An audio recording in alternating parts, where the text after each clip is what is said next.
Ladies and gentlemen, welcome to the Clean and Resilient Energy for the Department of Defense press event at Big Muddy Lake.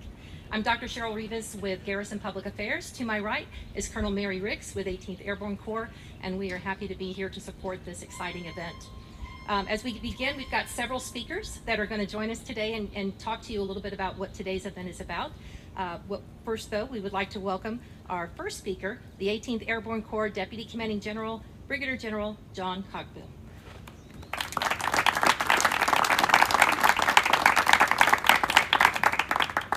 Don't clap because you haven't heard me speak yet. So, good morning, ladies and gentlemen, distinguished guests. On behalf of Lieutenant General Donahue and Command Sergeant Major Barker, I want to welcome all of you here to Fort Liberty, the home of the 18th Airborne Corps, the United States Army Special Operations Command.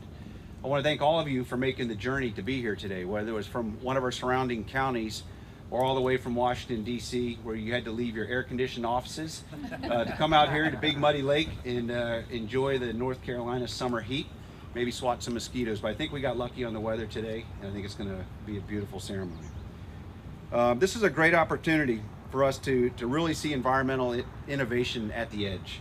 And by that I mean innovation at the edge of the installation. This is not something you see often. This is the first time I've ever seen a floating solar array in over 30 years in the military. But we're happy to showcase this new DLA procurement contract with Duke Energy.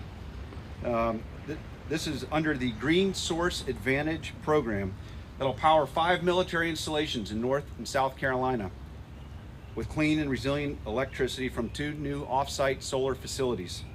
Now, I assumed I was asked to provide opening remarks today because of my deep environmental credentials with that environmental science degree that I earned 30 years ago from West Point, or because I had recently purchased a Tesla. But the truth is, I haven't done anything with that degree, and other than experience some firsthand harsh environmental conditions around the globe. And although plugging in my Tesla and avoiding the gas pump makes me feel good about myself and my role in saving the planet, it doesn't scale and it doesn't power an installation. But the truth is that my boss and the rest of the leaders here at Fort Liberty are laser focused on joint deployment and warfighting readiness. And because this installation is a global power projection platform, we need access to reliant and resilient power to deploy our soldiers worldwide. And our utility providers, like the folks that are here today, are essential partners in this critical national defense mission. So whether it's working together to build reliable commercial electric grid or to install on-site generation and energy storage for contingencies like outages due to natural disasters or adversary attacks, partners like Duke Energy provide an essential role in ensuring that our soldiers can deploy, fight, and win when our nation calls. There's really no more appropriate backdrop for this announcement than the floating solar array that you see behind me to your front. It's a great example of the public-private collaboration and also a great example of innovation in providing yet another innovative approach to creating carbon-free energy. As Secretary Worman stated shortly after the release of the Army Climate Strategy, the effects of climate change and weather are becoming increasingly more significant on installations, missions, and operations, making it an imperative for the Army to be more resilient. The time to address this change is now. So once again, thank you for being here. Airborne all the way.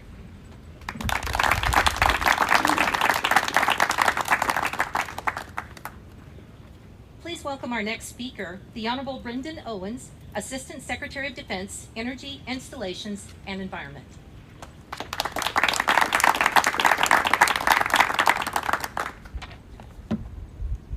I would like to start by thanking General Cogbill for pulling this together. We were talking right before we started about the fact that hundreds and thousands of hours and effort go into pulling together a deal like this. And while it's nice to be able to sit in an air-conditioned conference room in DC and pat people virtually on the back, this is a different opportunity, because you can look people in the eye, you can shake their hand, say thank you. And I think that is something that is really a special opportunity, and thank you, General Cogbill, for allowing this and creating a space for that to happen. I also want to thank everybody who's in the front row there, but that's okay. I'll talk to you all over there. this is a significant milestone for DoD, and I appreciate the opportunity to be here with not only our DoD partners, but also Duke Energy and service members here at Fort Liberty. And I think broader than that, this helps the defense communities that support Fort Liberty and all of the defense communities that support military installations in North Carolina with clean, reliable energy production. So a couple of years ago, a little bit over 2 years ago, when President Biden signed Executive Order 14057 and established the CFE, no, it's okay, y'all, don't worry about it, and established the, I'm actually really liking the breeze. This is a sign that we have been, the weather folks have really dialed it in for us today. When President Biden put the challenge out there for carbon-free electricity production for the federal government, we knew immediately that DoD was going to be ground zero for a lot of this. DoD is the largest consumer of energy in the federal government, one of the largest consumers of energy in the world. So we knew that we had to step up. But this was also a unique opportunity to merge the mission and the presidential administration's objectives around the clean energy transition, because what we're doing here is actually supporting warfighting and mission. And that's critically important to everything that's happening. I really do appreciate the way, General Cogburn, that you went through and said, this is about mission for us, and that resilience and that reliability is something that is central to everything that's happening here. So our partnership with Duke Energy is going to facilitate grid transformation to address those key resilience issues, and including all of the things that we need to do to make sure that the 18th Airborne Corps can do their job. So our energy resilience efforts require working with our partners around the United States. Here in North Carolina, it's Duke, and I think that is a critically important piece of this, because this procurement that we're talking about today covers one of the largest regions by DoD for electricity consumption. It's a first of its kind to aggregate the way that we've aggregated, and we're going to be using the Duke Green Source Advantage program to provide 4.8 million megawatt hours of clean, resilient, carbon-free electricity over a 15-year period. That's going to provide Fort Liberty with 75% of its electricity. And it's also going to do something similar for Camp Lejeune, Cherry Point, Seymour Johnson, and Shaw Air Force Base. All of the things that we're talking about here benefit those installations as well. So these are vital projects. Projects like these are vital to make sure that we are meeting the presidential agenda that has been set to us from a DoD perspective, but also from that warfighting perspective as well. The military and private industry coming together on projects like this is enhancing energy security for the entire United States, and that creates the industrial base that's going to make it possible for us to onshore and friendshore the ways, all of the technology, all the things that we need to do to accelerate that energy transition. So in closing, I'd like to just say again a thank you to those of you out there who played a significant role in doing this. I'd like to again thank Duke Energy for creating this tariff with the military set aside. That's a key aspect. I think it really does represent the way that Duke Energy recognizes the Department of Defense as a key stakeholder in their service territory. I'd like to thank the White House. Andrew Mayock's here. He'll be up next to talk about this, because the support and the push that we get externally, while not always welcome from a Pentagon perspective, really does help us drive the agenda within the building. The Defense Logistics Agency procurement team executed this deal. Way to go. Thanks very much for that. And I just, again, thanks everybody for being, all the services who participated in this, Army, Navy, Air Force, for being pioneers in this first-of-a-kind contract. Again, thank you to the Fort Liberty team for hosting us for this event, and just looking forward to doing this a lot more, celebrating this a lot more in venues like this, with backdrops like this. Is just fantastic. Thanks very much, and I appreciate everybody being here.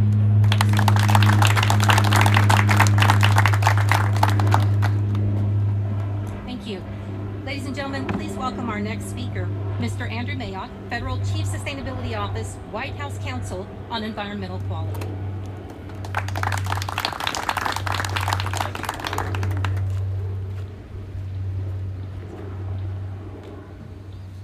Thank you. Thank you, General Cogbill. Thank you, Honorable Owens, other distinguished guests and leaders that are here today. I want to say a few quick words about the importance of action, leadership, and partnership, building on the remarks that were already made. As General Cogbill noted, and Brendan followed up, from the action perspective, we live in a time where action is necessary. We live in a time of records, record heat, record drought, record flood.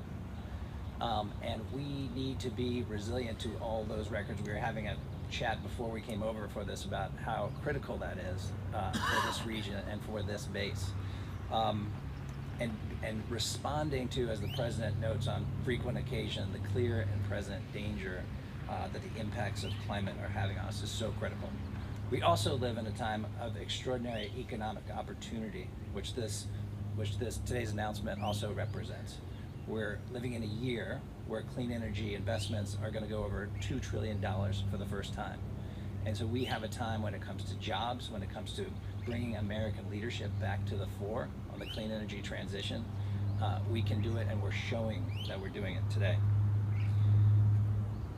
Second, on the leadership front, one of the core principles that the President charged us with was leading by example, putting the government back in a position where we can show that we're doing this in profound ways. And it's clear here. Through DLA's leadership, through this Duke partnership, we're able to move the clean energy consumption from 40% to 70% on our way to 100% by 2030. That's an enormous leap forward. When you take a look across the United States, when you take a look across the world, and you come back at home, take a look across agencies, this is showing that we can do this in really profound and manifest ways. And then third, when it comes to partnership, we know we cannot do it alone as a federal government. We know that it takes the partnership with our colleagues at Duke, our partnership with the communities to go build the work that we're investing in today, the partnership with Governor Cooper, with the North Carolina legislature that made this happen.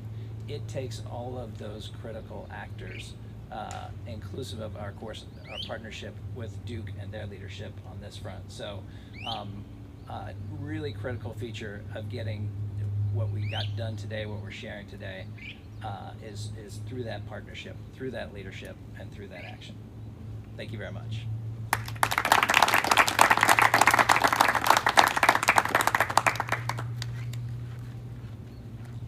Ladies and gentlemen, please welcome our next speaker, Ms. Kendall Bowman, Duke Energy, North Carolina State President.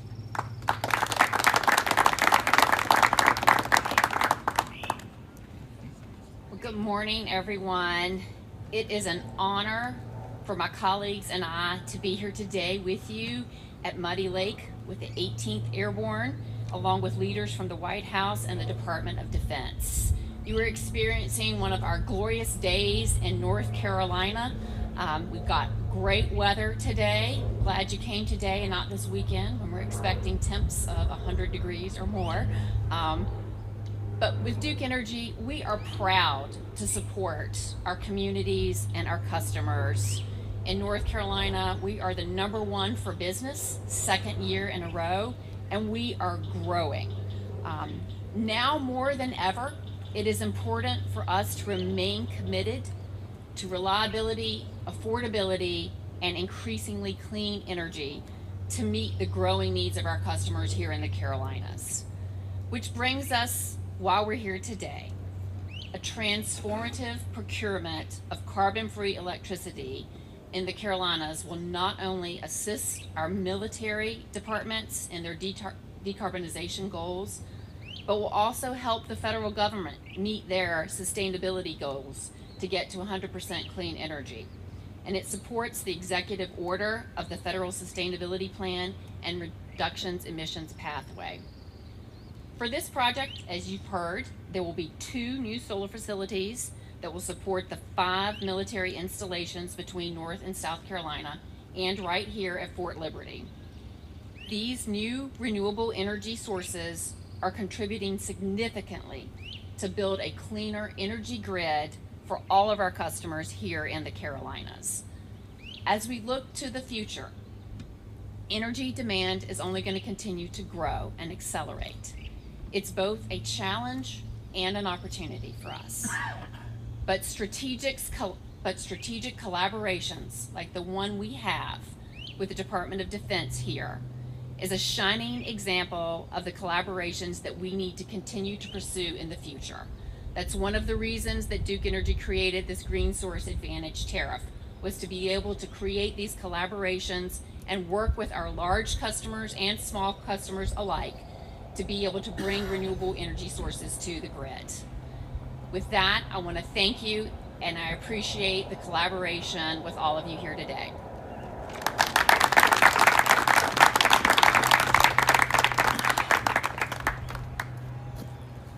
Ladies and gentlemen, please welcome Mr. Paul Farnham, Principal Deputy Assistant Secretary of the Army, Installations, Energy, and Environment.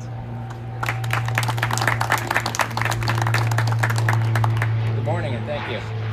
I'm very cognizant that they made me the last speaker, so I know I'm the only thing standing in the way of you guys all getting on with your day, so I promise I'll be brief. I'd also like to thank General Cogbill and the entire Liberty team for hosting us here. It's a fantastic effort that you've all done for us. And to stay on the theme of the resilience of energy being important to our mission, it absolutely is. Energy is critical to our mission. We need energy to operate, to be able to deploy, to respond to any kind of a national security emergency. Whether it is a cyber attack from an adversary or whether it's extreme weather caused by climate change, if the grid goes down, we still need energy to be able to respond and perform our mission. This partnership with Duke Energy, that's going to help enable us to do just that and to continue to perform our mission. Also, the solar array behind me is also another example. It's an initiative that between Fort Liberty, a partnership with Duke Energy, again, helping to provide the energy resilience to enable us to perform our mission. It's 1.1 megawatts, provides about half the power that Camp McCall needs, and enables critical training for our special operating forces. It also actually saves Fort Liberty about $80,000 a year on their utility bill.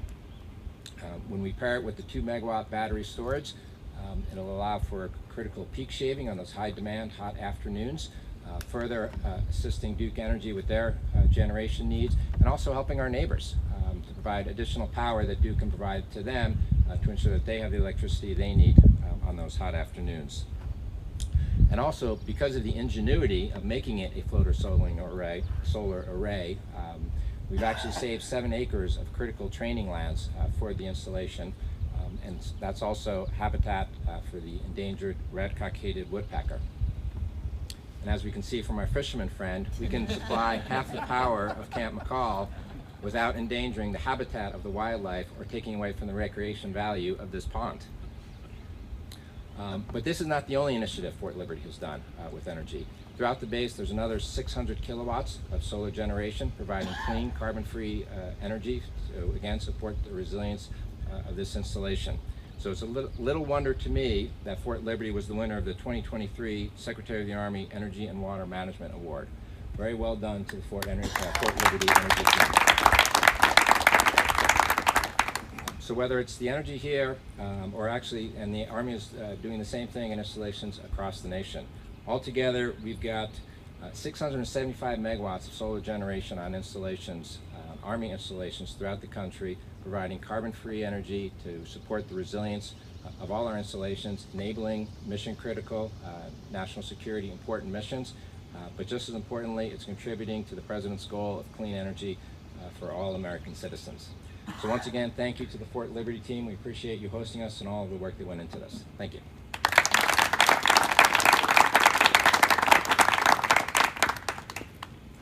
Thank you. And on behalf of the 18th Airborne Corps and Garrison teams, we really thank you for selecting this location to make this big announcement. What an honor it is.